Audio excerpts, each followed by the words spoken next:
El niño de piedra de Real de 14, San Luis Potosí. Hay un dicho que reza: piensa bien lo que pides, pues se te puede conceder. Así que esta leyenda se ha comentado de boca en boca y generación a generación. Se dice que hace muchos años en Real de 14 había una señora que quería tener un hijo, y los doctores con los que había consultado le daban nulas esperanzas de quedar embarazada. Fue entonces que asistió a la iglesia y le pidió con el mayor fervor del mundo al milagroso San Francisco el favor de que le concediera tener un niño, que se los mandara para mayor felicidad de ella y su esposo, y que después se lo entregaría entrando a la iglesia. A los 3 días ella estaba maravillada, pues los doctores le dijeron que no sabían cómo, pero que ella estaba embarazada, que estaban ante un verdadero milagro de amor. Pasaron muy lentamente los 9 meses de gestación del bebé y al término de estos, dio a luz a un hermoso niño. Posteriormente, cuando ya estaba restablecida del parto y su niño contaba con 3 meses, fue a visitar al milagroso San Francisco de Asís del Real de 14 con su pequeño en los brazos. Al entrar a la iglesia dijo: «Aquí te traigo como te prometí a mi hijo». En ese momento, de manera inesperada, se sintió un frío congelante y sobrecogedor, mismo que se sintió por toda la iglesia. Fue cuando de repente su niño se convirtió en piedra, emitiendo un grito desgarrador que más que llanto fue un lamento sobrecogedor, y dijo: «Yo tuve la culpa por prometértelo de esa manera». Tiempo después, las autoridades de la iglesia convencieron a la mujer de que le cediera el niño a la iglesia, y así como fue el niño protegido por una urna, fue expuesto ante los miles de peregrinos y visitantes. Una visitante de Monterrey, Nuevo León, llamada Perla Patricia, comentó: «Cuando visité Real de 14 por primera vez, fue lo que me contaron, que es un niñito de verdad y está hermoso. De hecho, le faltaba la yema de un dedito y parecía que tenía el huesito y alrededor la carne con sangre. Pero en fin, cada historia y cada quien sus creencias». Otro visitante comentó: «Esta historia me la contó el padre Basilio, encargado de la iglesia de Real de 14. Así como toda la leyenda pudo ser cierta o no, o quizás solo algo de verdad. Pero la mejor opinión es la tuya».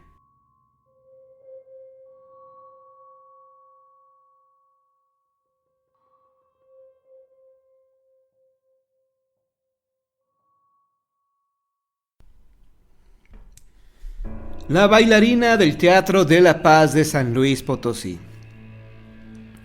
Es uno de los edificios más emblemáticos en San Luis Potosí. Se trata del Teatro de la Paz, el cual tiene 123 años desde su creación. Comenzó a construirse en 1889 e inaugurado en 1894, y como todo edificio antiguo, está envuelto de historias y leyendas.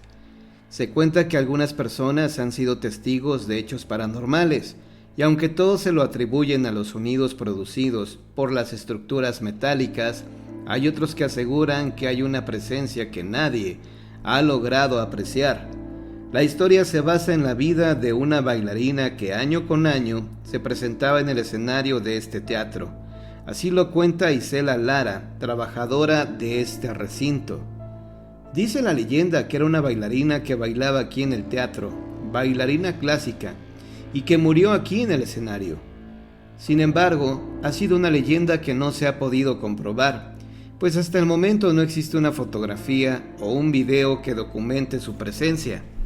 Pero dentro de la historia se habla que la bailarina murió cuando le cayó encima un faro que un electricista soltó al momento de caer de una escalera, cuando hacía la instalación de luminarias, mismo que golpeó a la bailarina, provocándole la muerte de manera inmediata. En su honor se mandó a hacer una estatua que se ubica al interior del edificio. De ahí la leyenda cuenta que la bailarina baja el 1 de noviembre de cada año a danzar. Cuenta la historia que cada 1 de noviembre la bailarina baja de su pedestal y se pone a bailar al son de un piano que se oye desde el escenario, y baja al escenario ahí a bailar. Y aunque solo se ha tratado de una leyenda, la trabajadora de este recinto dijo que hay quienes aseguran que no solo el espíritu de la bailarina ronda por el Teatro de la Paz, sino de otros entes que le han sacado un susto a propios y extraños, pero aseguró que hasta el momento no hay nada fidedigno.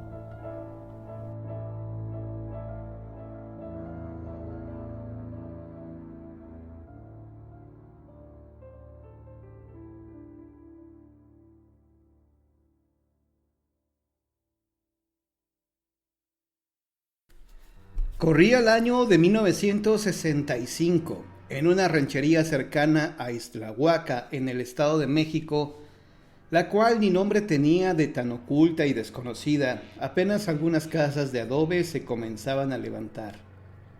No había luz eléctrica ni agua potable, un camino de terracería que prácticamente desaparecía con la oscuridad de la noche. Nadie se atrevía a entrar a esos parajes en cuanto anochecía, ya que era muy fácil perderse tomando veredas equivocadas que conducían hacia las milpas. Rosario y Benjamín llegaron a vivir ahí recién se casaron. Les habían dejado algunas parcelas para cosechar y podían comenzar a cultivarlas y poder hacerse de sus cosas. Rosario, una mujer joven de apenas 17 años, era callada. Tal vez eso era lo que le había enamorado a Benjamín. Esa recatada mirada, llena de melancolía, hacía que latiera el corazón del también joven muchacho. Pasó el tiempo y no tardaron en embarazarse. Rosario comenzó a tener una alegría inusual. Cantaba mientras hacía sus tortillas, sentada frente a su gran comal, donde también hervían sus ollas de barro que contenían la comida que saciaría el hambre del casado Benjamín. Se respiraba otro ambiente de alegría y paz, pero no todo era así. Al caer las 6 de la tarde, los grillos comenzaban a cantar y el silencio se hacía más pesado. Rosario le había pedido a Benjamín que pusiera ventanas de madera porque escuchaba a lo lejos algunos chillidos que pensaba eran de algún animal, y eso la atemorizaba. Benjamín así lo hizo, solo dejó unos pequeños agujeros en medio de las ventanas para poder ver hacia afuera en caso de necesitarlo. Llegó la hora del nacimiento, llamaron a la partera para que asistiera a Rosario y así lo hizo. Por fin nació el pequeño Vicente, pero al contrario de lo que esperaban, no lloró. El bebé abrió inmediatamente sus grandes ojos parecidos a los de la madre y no emitió ningún sonido. Aún así fue la alegría de ambos y el orgullo de él por ser varón. Pronto, las pocas vecinas que tenían fueron a conocer al pequeño Vicente, todas admiradas de que fuera tan calladito.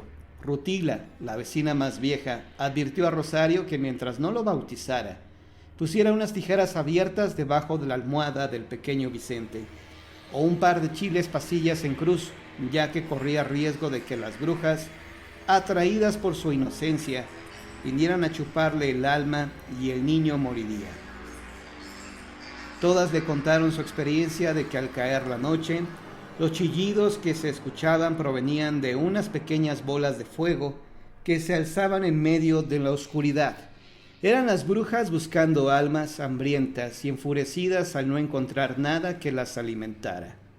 Rosario no comentó nada. Su silencio habitual se hizo presente.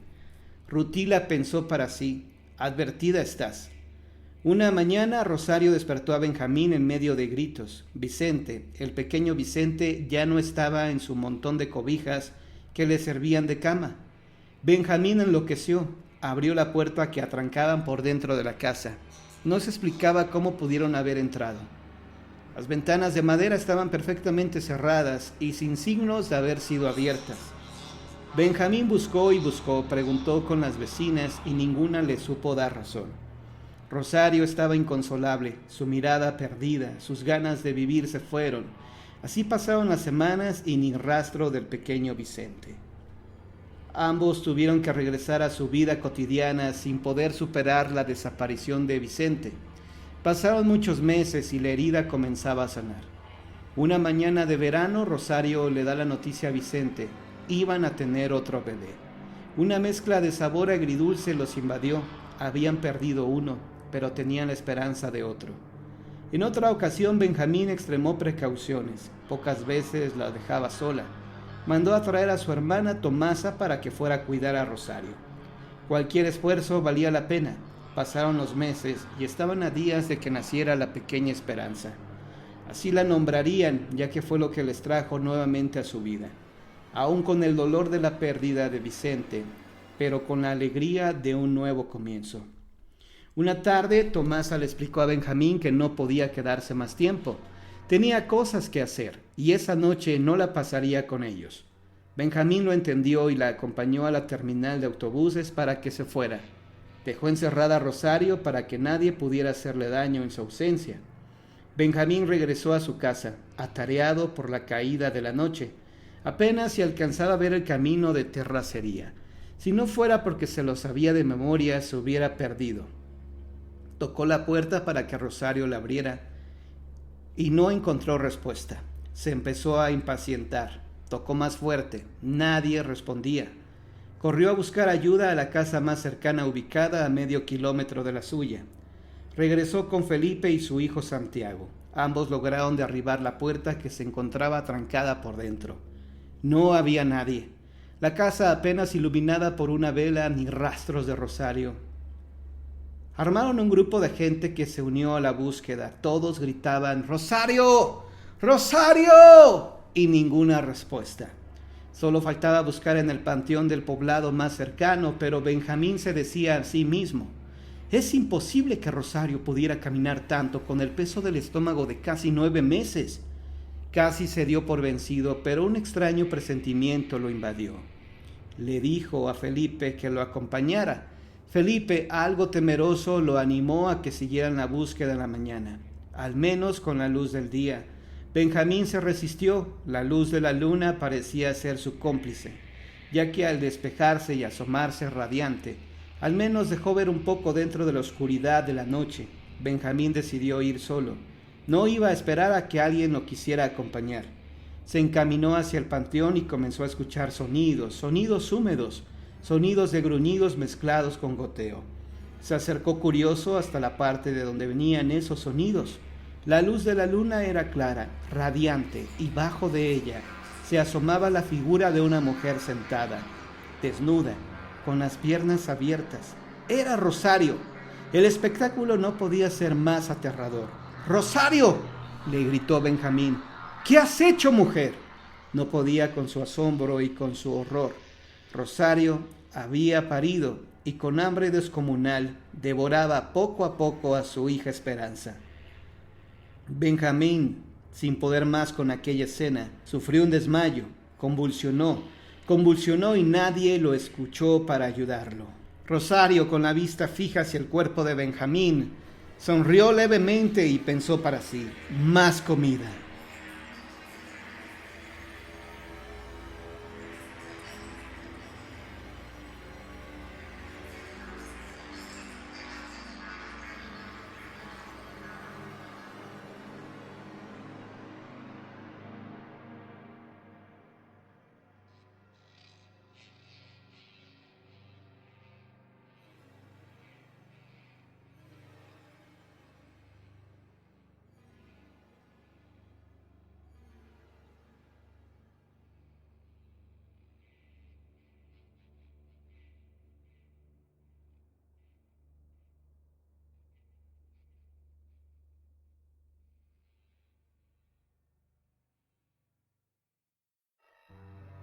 Cuando estudiaba para educadora, a mí, por ser la que vivía más cerca de la escuela, me pidieron de favor que si yo podía abrir la escuela, porque la secretaria llegaba un poquito tarde siempre.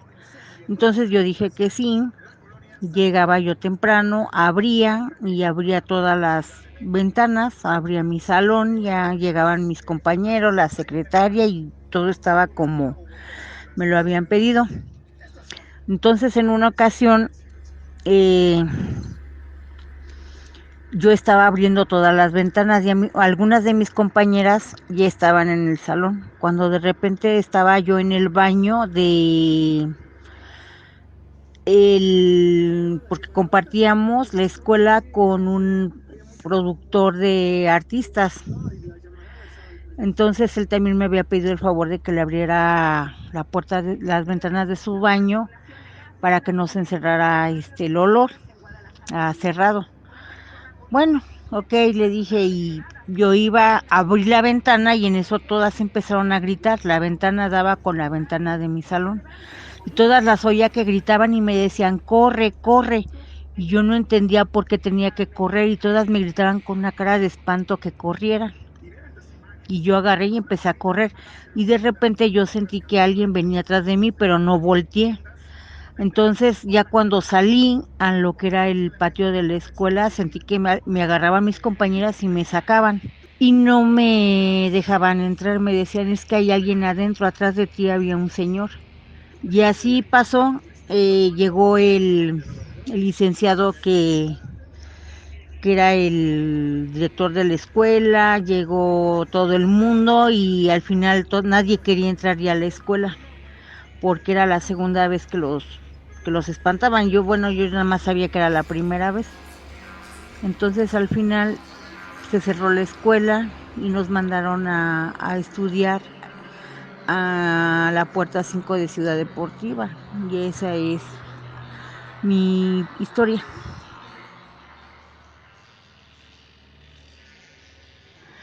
Bueno, ahorita que estamos en los festejos de Santiaguito y Eche, mi esposo se acordó que por allá, por un paraje que le llaman La Soledad, había una casita de adobe y teja.